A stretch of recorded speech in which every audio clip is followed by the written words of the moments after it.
Azadi Ka Amrit Mahotsav is one of the laudable initiatives under the visionary leadership of the Honorable Prime Minister to celebrate and commemorate the completion of the 75 years of independence. This Mahotsav has rightly provided an occasion to rejoice the nation's glorious past, its cultural, social, economic, and scientific achievements made during the admirable 75 years, and also to reaffirm our commitment to the nation's progress going forward 25 years into the future. We look at the selfless spirit of the freedom fighters with humility and pride. On this occasion, we honor and salute them. I had the privilege of felicitating the freedom fighters from our state of Andhra Pradesh. At the commencement of Azadi Ka Amrit Mahotsav, while commemorating our freedom fighters, I was immensely pleased to visit and pay my respects to Srimati Sita Mahalakshmi, the daughter of late Sri Pingali Venkaya, at her native place. Sri Pingali Venkaya, one of the freedom fighters, was also the designer of the national tricolor flag. The place where Sri Pingali Venkaya Garu presented the tricolor flag to Mahatma Gandhi in 1921 is in Vijayawada, and it now houses archaeological museum named Bapu Museum. Our government has recently renovated and rededicated the museum to the public. Further, in the memory of great freedom fighters of Andhra Pradesh such as Sri Alluri Sitaramaraju, Sri Uyalawada Narsimha Reddy, Sri Andhra Kesari Prakasham Pantulu Garu, Sri Potti Sri Ramulu, Sri Duggirala Gopala Krishnaya Garu, Sri Ayadevara Kaleshwara Garu, Sri Vavilala Gopala Krishnaya Garu, and other renowned personalities, in their memory, we have been conducting Azadi Ka Amrit Mahotsav celebrations every week through virtual and direct events, and thus far we have conducted 908 such programs in our state. This gives us the opportunity to not only celebrate the selfless lives of the freedom fighters, but to also enable the younger generation to draw inspiration from their lives. Consequently, our endeavor of involving people from all walks of lives and inspiring patriotism in them is being fulfilled. This occasion offers us an opportunity to look back at our nation's journey. As a nation, we have progressed remarkably during these 75 years, and in particular, during these 7.5 years. The GDP at constant prices increased from 2.94 lakh crores in 1950-51 to rupees 145.69 lakh crores in 2019-20. India is now the 6th largest economy in the world. At this crucial juncture, when the road ahead offers many opportunities and poses many challenges, I wish to lay special emphasis on two vital elements to unleash the full potential of our nation: sustainable development and reduction of economic inequality.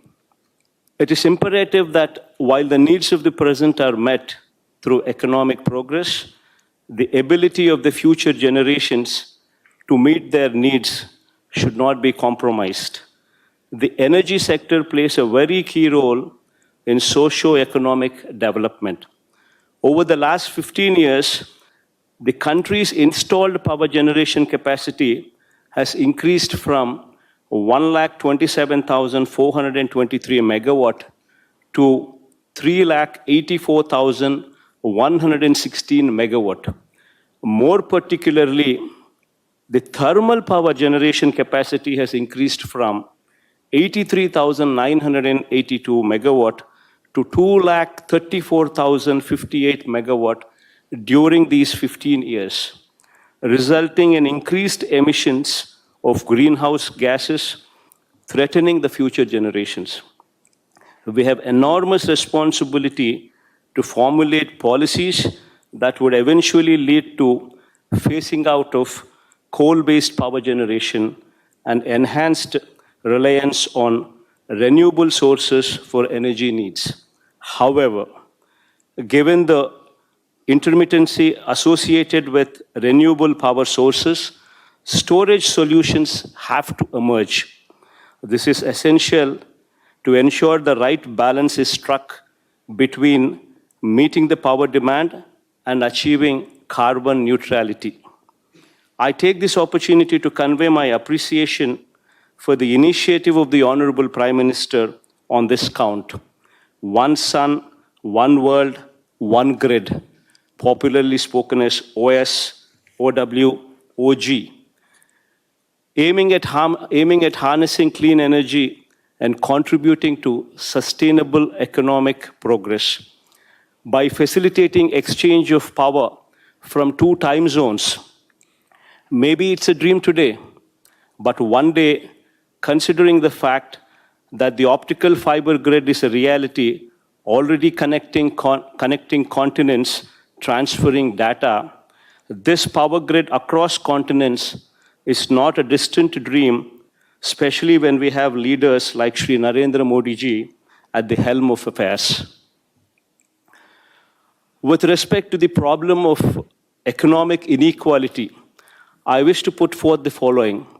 Over the last few decades, several positive changes have taken place. We now have a legal framework conferring right to free education and food security. Increased number of our villages are being electrified and fiber connected to these villages with enhanced consciousness for cleanliness and personal hygiene, owing to the central government's resolve under the able guidance of Honorable Prime Minister. However, there is one problem that continues to haunt us. The economic growth has not sufficiently trickled down to the poor in the country. The recently published World Inequality Report 2022 estimates that top 10% and top 1% of the country's population hold 57% and 22% of the total national income, respectively. Income inequality would result in increased rural indebtedness, lower purchasing power, and reduction in rural aggregate demand. This is a serious problem that deserves immediate attention from all of us as policy makers. In the light of the fragility, the interventions must be made more impactful and identifying and effectively addressing the bottlenecks and thereby making inclusive economic growth possible. Sir, I wish to conclude by saying that we would redouble our efforts to ensure the success of the Azadi Ka Amrit Mahotsav.